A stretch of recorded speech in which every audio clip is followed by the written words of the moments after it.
राम राम। आज हम श्रीमद् भगवत गीता की अध्याय 5 कर्म संन्यास योग का श्लोक 12 देखते हैं। पहला चरण यू के बाद में जो लिखा है उसका मतलब हुआ आधा क और त पूरा। युक्त, जो त पूरा उसमें अ मिक्स किया, युक्त। त में अ की मात्रा इसलिए विसर्ग को पढ़ेंगे ह, युक्त। उसके बाद में क पूरा है, क में अ मिक्स करना है, म के ऊपर आधे र की मात्रा क के साथ आधा रख कर म में अ मिक्स करेंगे कर्म। फिर फल, दोनों अक्षर पूरे, दोनों में अ मिक्स करना है फल। ल के ऊपर अनुस्वार आधा म, फलम। त आधा य पूरा त्य के साथ आधा का त्यक, फिर आधा त वा के साथ त्वा, त्यक त्वा। पहला चरण रिपीट करते हैं। युक्त कर्म फलम त्यक्त्वा। सेकंड चरण शा, मात्रा के अंदर आधा न शा के साथ पढ़ेंगे शान, त पूरे पर ई की मात्रा लगा देंगे ती, शांति। फिर आगे माँ के साथ आधा प माप, नोती, ती की मात्रा छोटी है, लंबा नहीं खींचना। फिर उसके बाद में न पे दो मात्रा नई, मात्रा के अंदर जो आधा श षटकोण वाला है उसको नई के साथ पढ़ेंगे नैश, नैश। और ठ पर छोटी मात्रा ठी, नैष्ठी। फिर की मात्रा है बड़ी, लंबा खींचेंगे नैष्ठी कीम, की के साथ आधा म, कीम, किम नहीं करना, कीम। ठीक है। सेकंड चरण रिपीट करते हैं। शांति मापनोति नैष्ठी कीम। पहला और दूसरा चरण साथ में। युक्त कर्म फलम त्यक्त्वा शांति मापनोति नैष्ठिकीम। तीसरा चरण देखते हैं। फिर वही शब्द अ के बाद में जो अपन ने पहले चरण में देखा यू के बाद में जो लिखा है उसका मतलब आधा क और त पूरा, यू के साथ आधा का युक्त, त पूरा, त में अ मिक्स कर देंगे अयुक्त। त में अ की मात्रा इसलिए विसर्ग को पढ़ेंगे ह, अयुक्त। फिर का, म में अ मिक्स करेंगे काम, कारे, और ण में अ मिक्स करेंगे कारेण। तीसरा चरण रिपीट करते हैं। अयुक्त काम कारेण। चौथा चरण फ पूरा है, फ में अ मिक्स करेंगे फले। फिर स पूरा, स में अ मिक्स करना है। स के बाद जो लिखा हुआ है उसका मतलब हुआ आधा क और त पूरा, पूरे त पर यहाँ पर ओ की मात्रा लगेगी सक्तो, फले सक्तो। फिर नी, ब के साथ आधा ध, निबद्ध। य पूरा, य में अ मिक्स करेंगे यते, निबद्ध यते। चौथा चरण रिपीट करते हैं। फले सक्तो निबद्ध यते। तीसरा और चौथा चरण साथ में। अयुक्त काम कारेण फले सक्तो निबध्यते।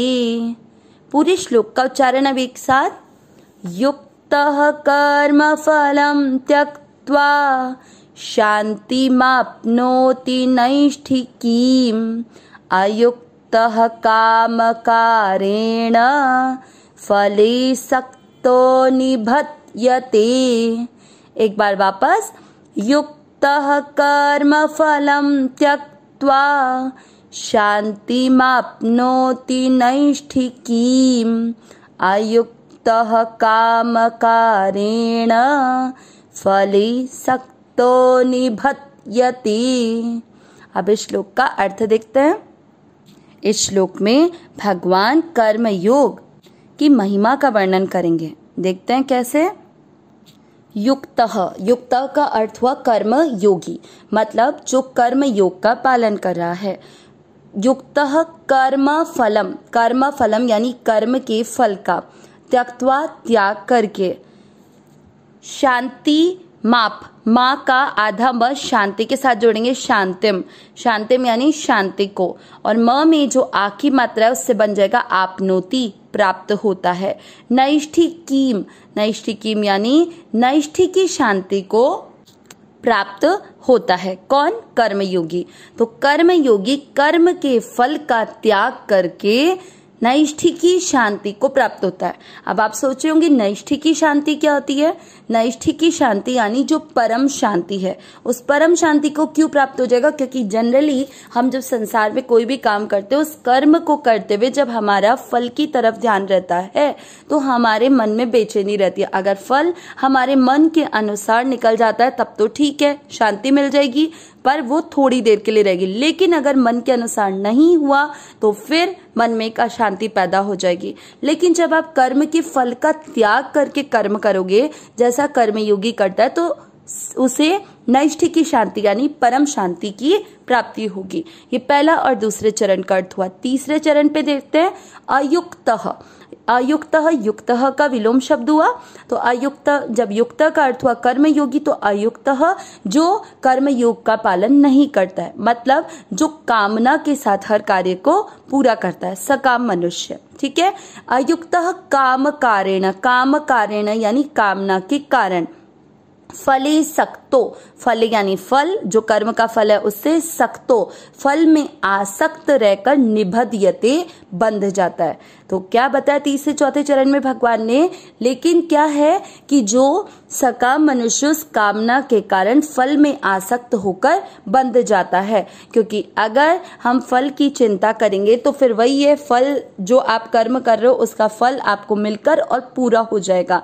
लेकिन आप जब किसी भी कर्म के फल का त्याग करके कर्म करोगे तो परम शांति अर्थात परमात्मा की प्राप्ति स्वतः हो जाएगी। ये इन दोनों चरण के, इन चारों चरण से ये अर्थ निकला।